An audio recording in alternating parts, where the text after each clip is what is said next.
But you said, nah, this need to be you. That's who you are. Yeah. Come on, Slime. Half like that? Nah, not like that, Slime. Come on. I ain't By the way, the War Report. Power 105 and confirmed Havoc said Prodigy is gay. Talk about that. I have no idea if he is. I'll be like that. And you write the book and said N.O.R.E. somebody. N.O.R.E. didn't mind that. He didn't mind that. N.O.R.E. my mama mistake. N.O.R.E. was like, how come I tell people that when no one cares, but when Prodigy says it. What you mean, how you a mistake?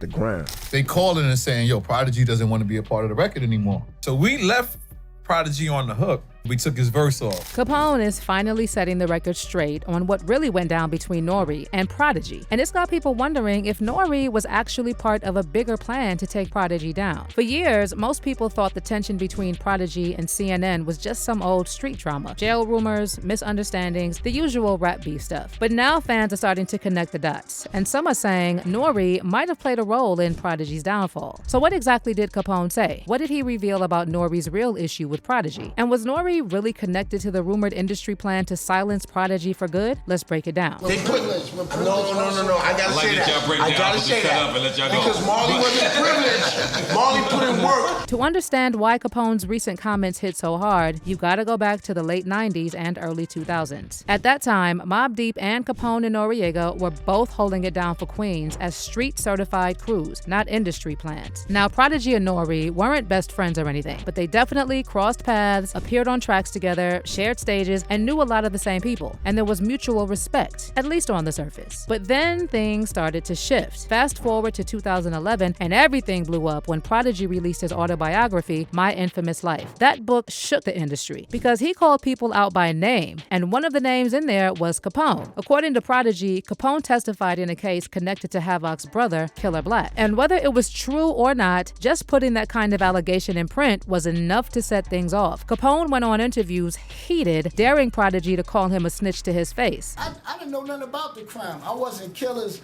co-defendant. I wasn't there when the crime happened. I ain't speak to him after. I ain't speak to nobody after. But I gave a fake statement. Hey, it happens. But I didn't put nothing in there to incriminate nobody. But at the end of the day, when it came time to go to trial, they try to use that shit. Like I gave a statement. But go ahead, it's a lie. I don't care. Because Prodigy tried to say, oh, he gotta, what'd he say? He gotta take it up with himself or something. Some fun like that. I'm like, my man, I'm a G. Let me tell you something. I bust my gun to the fullest in the hood, man. I did my crimes. I went up north. So in that time, when all that's supposed to happen, right after that happened, I came right back to the hood. I didn't go nowhere to hide. I didn't dip from nobody. I was in your face. I was in everybody's face. Nobody had nothing to say. Killer came home. He seen me numerous times in the street. We kicked it. Me and Hav kicked it. Everything. The nigga you say I snitched on was in the streets with me.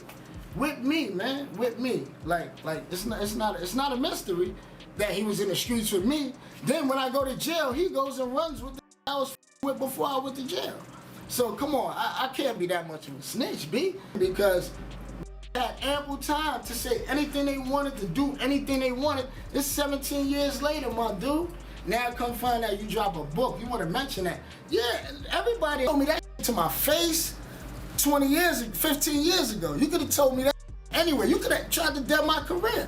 But don't wait till now when you drop a book to try to glorify your life. Like it's all that crazy, like I'm just a snitch. I did my bid. I didn't do a bid just for holding my I never got punched in my face while having a gun on me. But Prodigy's fans weren't having it. They wanted to know why Capone would even take the stand and give a false statement or any statement at all if he wasn't involved in the case. But then N.O.R.E. jumped in too, and he agreed with Charlemagne after he accused Prodigy of dry snitching for even writing the book. And we were talking about his book. He has his autobiography out right now. Right. And he definitely kept it real about everything from his point of view. He did a lot of dry snitching though. From everything that happened. He talked about people getting shot, people shooting. Mm-hmm. Yeah, he definitely did. He said it, and you, I like the way you put it, you try to snitch ass. I like the way you put it, But N.O.R.E. and Prodigy later put an end to this drama by addressing their issues on social media. Prodigy was the first to clear the air, and he wrote, "I don't know why people are saying I beat N.O.R.E. up. Ha, that's not what my book says, and that's not what happened. Read before you speak. I never said we won or lost in that confrontation either. Ish happened, and I told the story. That's what autobiographies are about, real life." After that, N.O.R.E. replied with the simple, "My ninja." And it seemed like the beef was squashed once and for all. But jump to 2012, and the drama escalated again after Havoc went on Twitter and accused Prodigy of being gay and even allegedly sending love letters to men while in prison. Havoc wrote, "I got ninjas in the jail system to back up that Prodigy was smashing homies in jail. Prodigy, prove me wrong, please. I have a big announcement, and ninjas that was locked with him know the truth." But Havoc wasn't done and also claimed he smacked Prodigy and threatened to do it again. He wrote, "I had to smack P. Ask him. Let's do a one-on-one. Me and P. He's so butt he will avoid." Havoc also went on to call Prodigy a Long Island B and question his Queensbridge credentials. But get this, Havoc later put out a statement denying that he personally tweeted those things and claimed his phone was stolen. So then he put out a statement. "Just getting back into New York after my Easter weekend with family and friends in Jersey. I left my phone at a gas station yesterday evening while on my way to Jersey after a glorious Knicks game. To all Mobb Deep fans, it's business as usual. It's Mobb Deep all day. My Twitter account at The Real Havoc will be down until further notice. The only other real account is at Prodigy Mobb Deep. Ignore the rest. 1." So he talked all this tough talk on Twitter only to say that his phone got stolen at a gas station and somebody else was tweeting it. But when you look at the tweets, he was actually tweeting from the web, not even mobile web, just from the web. So even if your phone got stolen, it don't matter because you was tweeting from the web. All right, so our boy N.O.R.E. actually... But here's where it gets even messier. An audio clip later surfaced where Havoc repeated the claims about Prodigy being gay and again admitted he smacked P. Played a clip of this is Havoc, right? This is Havoc. Talking about Prodigy. Yes. We'll say allegedly just to cover our ass, Allegedly, but this is Havoc. I don't got nothing against gay people or nothing like that, but I'm just saying, look, your son, look, watch, and then this in the jail come out from the woodworks and they're gonna tell you what the this was doing. He gay. I had to smack him like a month and a half ago when we was doing South by Southwest. Now explain what he just said, Charlamagne. He basically said that his former partner in rhyme, I don't want to say former because I guess they're still together, Prodigy is gay and his dudes in the jail that are going to come out the woodworks and back up his story, and he actually smacked Prodigy a month and a half ago at the South by Southwest show. And that's when N.O.R.E. decided to join the chat and confirmed that was Havoc's voice. But that's not all he did. He also made a shady comment directed at Prodigy, talking about how the cat's gonna be let out of the bag soon. I think that it happened, things like this been happening over years. We've been hearing rumors. And even though, you know, he probably going to talk and he's going to deny it, I think that the cat will be let out the bag very soon. But N.O.R.E. did backtrack a bit later and claim that he was just messing around. And when asked if he thought Havoc was telling the truth about Prodigy's sexuality, N.O.R.E. didn't say yes or no. He just said, ask Havoc. But by then, the rumor mill had exploded, and fans were split. Some thought it was all a publicity stunt because even Prodigy later said that they milked the drama. But others felt something more personal was underlying all this. Now fast forward to today, and it looks like something might be cracking between Capone and N.O.R.E. Sources close to the camp are saying Capone has been keeping his distance from N.O.R.E. and he's not tapping in the way he used to. And allegedly, Capone's been telling people he doesn't like how N.O.R.E. moves in the industry or the people he associates with. Now here's where it gets dark. Let's not forget that Prodigy spent years calling out the music industry, the government, the prison system, secret societies, the whole Illuminati play. And he wasn't subtle about it either. He talked openly about how the higher-ups who control the music industry engage in some depraved crimes behind the scenes. It's definitely not a joke, man. There's a lot of real stuff going on out here in this world. Secret societies are real. You know, it's definitely very obvious, you know, that they're at work and it's at play in the music industry, in the food industry, politics. Everywhere you turn is everywhere. You just got to read the signs, you know what I mean? The writing on the wall, basically, is all in front of your face, you know what I'm saying? Yeah, once people just learn about it and do a little research about it all, they'll be able to see like, oh wow, I understand what's going on. And all this ritualistic and rituals on little, you know, they kids doing satanic rituals. Like, this stuff is really going on in this world. Like, you know what I mean? You got sick people like Jeffrey Dahmer and different people like that.